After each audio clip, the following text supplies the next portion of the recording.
Planet Namek is now under invasion, and between the entire Frieza Force and Vegeta, aliens have taken over the entire planet and it's just pure chaos.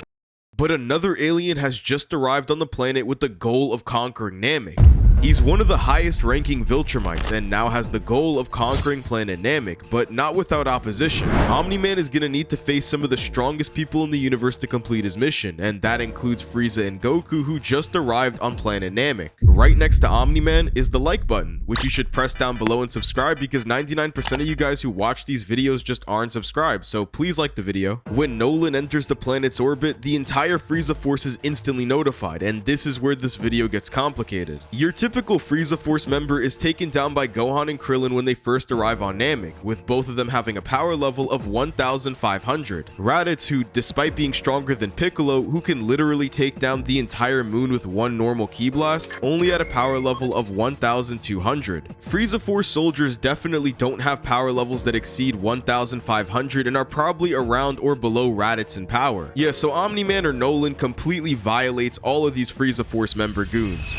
Part of the script says don't read this word out loud. What do you mean? What happens when I read Invincible? Being one of the 3 people to destroy the entire planet Viltrum puts him far above these Cybermen level threats, and not only does this planet have gravity 25% stronger than Earth, but this feat has also been calculated to small planet level or 1.7 zetatons of TNT. You do have to ignore the fact that Omni-Man performed this feat together with 2 other people that are comparable to Nolan in power, and that Space Racer's Infinity Ray destabilized the core of the planet before they performed this feat. But if you're okay with that, then I guess it's fine. The feat is kind of contentious, but everyone accepts it anyways, and it's really the only consistent feat that can get them to kind of Namek level, so for the sake of the video, we're just gonna roll with it. In raw power alone, Omni-Man is already far outclassing most of the soldiers on this planet, but it gets even crazier when we talk about his speed. Piccolo using an attack that puts his power level several times higher than Roshi, who can wipe out the entire moon from Earth in just a couple seconds, that guy still could not hit Raditz, who ended up moving out of the way before the blast could even land. You can find people who scaled the speed of these attacks from Piccolo and Roshi destroying the moon anywhere from relativistic to even faster than the speed of light, but none of that really matters against Omni-Man. Nolan completed his trip going from Earth to planet Thraxa in just about a week, which is about 4.25 light years away. 1 light year obviously being how many years it would take light to travel means that even lowballing this feat and arguing that he traveled to the closest planet to Earth, which is Proxima Centauri b, Nolan is still massively faster than light, but I'll talk more about this feat later. After clearing through your basic Frieza Force soldiers, there's also elite ranking members of the army, including Vegeta, Kui, Zarbon, and Dodoria. Once he dives deep down into Namek's atmosphere and reaches the ground, his first encounter will be with Vegeta. His power level drastically increases the longer Vegeta spent on Namek through various Zenkai boosts and probably overall further mastering controlling his ki, but a good benchmark for gauging Vegeta's strength when he first arrived on Namek would be using his interaction with Kui.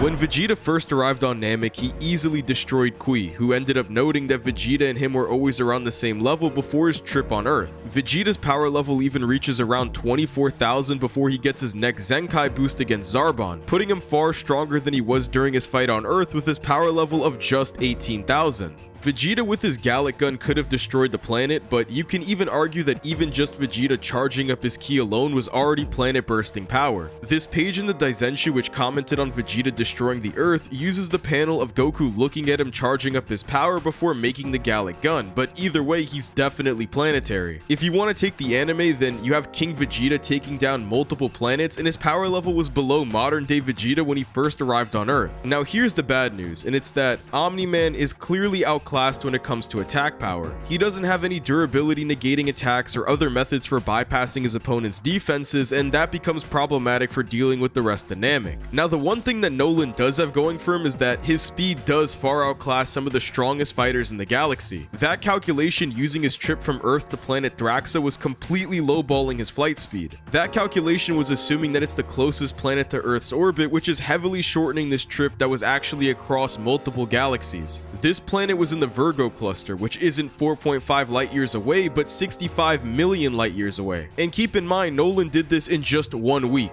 This would be calculated to about 3.3 billion times the speed of light, making him much faster than anything that Namek could offer. You could argue that Omni-Man's flight speed and travel speed wouldn't equate to his combat speed, but using his flight time isn't blatantly making an assumption. Alan the alien, who is also remarkably fast and can travel across entire solar systems, was also said to have reflexes that are directly proportional to his speed when talking about aerial maneuvers. Alan also is just blatantly reacting to ships that are moving in space at massively faster than light speeds, and since Omni-Man can keep up with Alan, whose combat speed keeps up with his flight speed, which scales to his combat speed, it would all just follow suit. Viltrumites in character also tend to just rush their opponents even with raw speed, and when they're not just brawling, many times they'll just fly into their opponents. Even Thrag's children have a similar strategy, and it's not something that we haven't seen before. Even the most inexperienced Viltrumites use this tactic, along with some of the most experienced Viltrumites like Conquest. But then again, that speed is pretty much useless without any way to actually damage his opponents, and finding that issue against Vegeta before his second Zenkai boost on Namek is already bad enough. If you think Omni-Man or Nolan stops here, then that's totally fine, but for the sake of the video, I'm gonna make it a little bit more interesting. If we were to start highballing Nolan's feat of destroying planet Viltrum, then it could be argued much higher than Small Planet, and for starters, Viltrum has its own ring like Saturn. The planet Earth, for example, can't normally sustain its own ring, at least not for a long period of time like planet Viltrum, which had its ring for over 1,000 years. Death Battle used something called the Roche limit factor to explain that celestial bodies like planets need to be much larger to maintain orbiting material and enough to create its own ring like Viltrum. The ring's content would need to be considered a satellite, and the job of the Roche limit factor is to explain the distance that a satellite can be before it's destroyed by the primary body's gravity, which in this case would be planet Viltrum. There's also multiple moons that all surround this planet, which wouldn't be possible if Viltrum wasn't much larger than Earth. If we were to get more specific, then after some calculations, it's probably about 14 times larger than Earth. There's some other calculations that use the gravitational force of Viltrum and some other factors like trying to find out exactly how big the size of Viltrum is. You can get this feat anywhere from Small Planet to even Solar System. But then again, like I've said, that's ignoring some contentious detail like the fact that Nolan wasn't the only person to destroy the planet, and the fact that Space Racer already destabilized the planet by the time he performed this feat. You could also throw in the fact that Omni-Man was completely exhausted by this point and he'd already been fighting for some time, and destroying Viltrum also only happens around the midpoint in the series before Omni-Man gets several times stronger. But still, just remember that this is a very generous highball feat for Nolan. Unless you want to argue Omni-Man scaling through connecting him to some various crossover characters like the Invincible variant that I claim to have beaten Spawn, the only way that Omni-Man continues expanding his control on Namek would be through very generous highball scaling.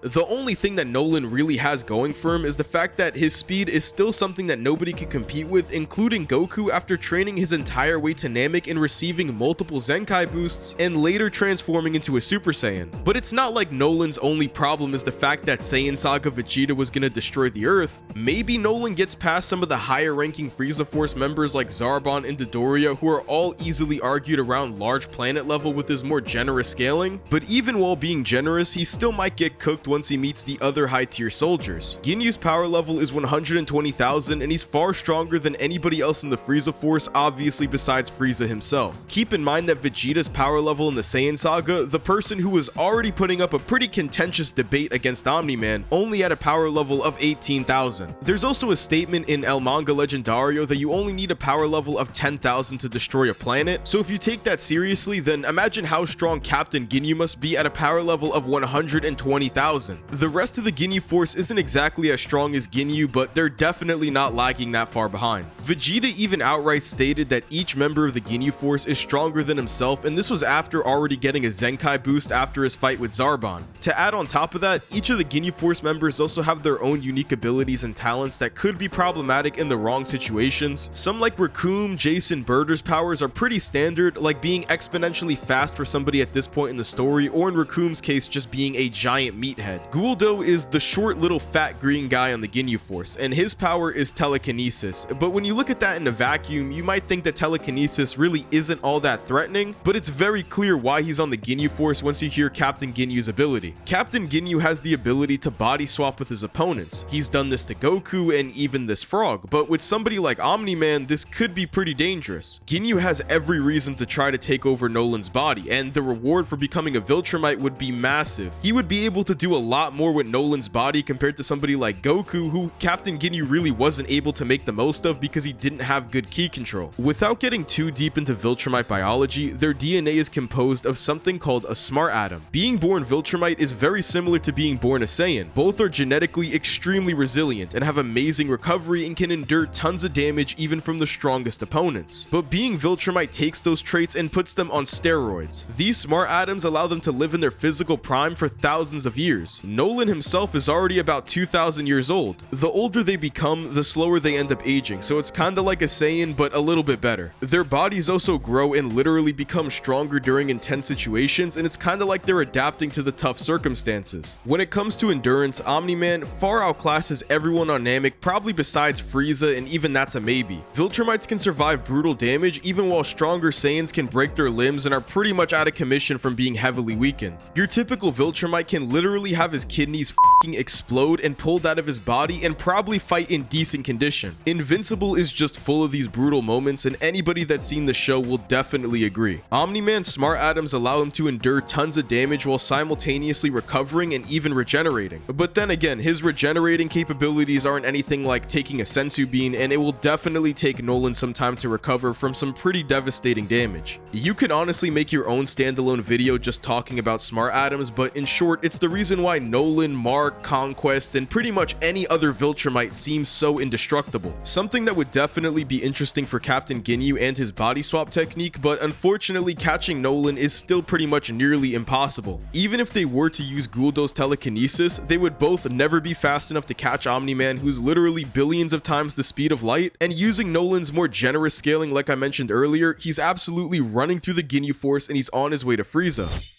When we talk about Frieza, we can officially leave behind the big tier of characters whose best destructive capability, feats, and statements hinge off of Saiyan Saga Vegeta. While Vegeta's planet-bursting power required him charging up a Gallic gun and his power level of 18,000, Frieza in his most suppressed form has a power level of 530,000. He's easily the strongest character on Namek before Son Goku arrives. Frieza easily destroys the entirety of Planet Vegeta in his first form without even breaking a sweat, and he honestly makes it look easy. Planet Vegeta, just like Viltrum, is much larger than Earth, although probably not as big if you agree with the scaling mentioned earlier using the ring around Viltrum. Many calculations have been done over the years using different showings of Planet Vegeta's destruction, and with most of them providing an estimate of the feat anywhere from planetary to large star level or even solar system. That also happens to be exactly where we cross paths with the highballed Omni-Man scaling. If we've been giving Nolan the most generous benefit of the doubt I've ever seen, then we should probably do the same for Frieza. Omni-Man fans would probably now bring up the solar disc, which is like the extremely highball scaling for Omni-Man, which probably needs its own video on its own, but outright does not make sense for scaling Nolan. We know the exact reason the solar disc is even here in the first place, and it's to block out the sunlight, effectively causing an ice age on planet Ragnar. This was originally done because there had been a group of Viltrumites that came to the planet before Alan and Nolan, but the mission ended horribly. The Ragnar are these extremely ferocious and very powerful beasts that can overpower even Viltrumites as strong as Nolan, which is definitely not worth the trouble. Many people, including Death Battle, argue that the solar disk is comparable in size to the sun that it's blocking, but this doesn't necessarily need to be the case at all. Solar eclipses, even at a much larger scale than our own planet's typical rotation, don't happen because the moon is comparable in size to our solar system's sun. It's because the path that the light follows between the sun and the earth is being covered by another object, and in our case, it's the moon. The solar eclipse doesn't need to happen right in front of the star, it can happen closer to the planet. Creating an eclipse as big and as strong as the one on Ragnar would definitely need something bigger than your typical moon, because it did blatantly lead to an entire ice age. So probably bigger than moon level considering the sun was completely blocked, and you can use different calculations to get this feat around small planet level or even larger, but regardless, it's really not important because Nolan shouldn't even scale to this blast. The reason why people believe that Nolan and other Viltrumites might scale to this blast is because Thetis, while discussing weapons that would be considered valuable against the Viltrum, Viltrumite, the solar disc isn't labeled as one of them, but that also doesn't necessarily mean that it's because of its destructive power. Viltrumites are just generally very fast, and it's possible that the solar disc isn't considered valuable against a Viltrumite because it would very simply never catch a Viltrumite in the first place. There's a level of vagueness when talking about a weapon of value, and it's clearly nuanced. Overall, there's nothing that confirms that it's one or the other, and it's just not the best argument without leaving room for interpretation and a very large benefit of the doubt. Regardless, I really don't even think it matters because we're already giving him the high ball scaling from destroying Viltrum, so this really doesn't even do anything for Omni-Man. I'll link another video down below from a friend of mine named Lonk's Takes where he explains these issues far more in detail with Death Battle specifically. And moving on, because this isn't a Death Battle debunk video, using the more moderate scaling for Dragon Ball, you could argue that Frieza is only large planet busting, while more generously Omni-Man would be placed far above that. However, this conclusion by taking Nolan at his best and Frieza at his absolute bare minimum worst is so generous that it's honestly biased. Frieza is generally much stronger than Nolan, and it's overkill if you argue using the anime to say that Frieza scales to even solar system level. Omni-Man's only real advantage comes down to speed and recovery, but he's definitely still on the lower end when it comes to power, just comparing both of their high ball and low ball arguments. With Goku, you get similar results, but in Super Saiyan, this is just blatantly overkill, with the transformation further multiplying his power by 50 times, and arguably more than that, but that's another topic for another video. When just arriving on Namek, his power level already far surpassed even his Kaioken Kamehameha back in Earth, all while still in his base form. Even before getting all those Zenkais on Namek, his power level is already 90,000 in base and rapidly picks up when using the Kaioken. When using the Kaioken, Captain Ginyu says that his power level is 130,000 and continuously climbing. No Saiyan in history has ever even come close to 60,000, but Goku has surpassed all of them while being suppressed. This would place him several tiers above anybody in the Saiyan saga and King Vegeta's multi-planetary feat in the anime, all before using Kaioken times 20, which would make him definitely able to overwhelm this monster. Even though Nolan should be much faster than both Goku and Frieza, the main problem is that Omni-Man will probably rush into them and honestly hurt himself, similar to Moro and Ultra Instinct Goku. We literally see examples within Invincible of characters that are so fast that when they fly at their opponents, they end up damaging themselves because they just can't take that much force. If Omni-Man attempts to just fly at Goku and Frieza, it's gonna be like a fly moving into a speeding car unless you take the solar system argument seriously. Nolan really doesn't have any way to damage either of them unless you're gonna completely ignore the mid and high ball scaling for Dragon Ball and take them at their absolute lowest, while taking Omni-Man at his absolute highest interpretation. Something like the Saiyan saga would probably be a better video, so if you want something like that, let me know down below and like the video if you enjoyed.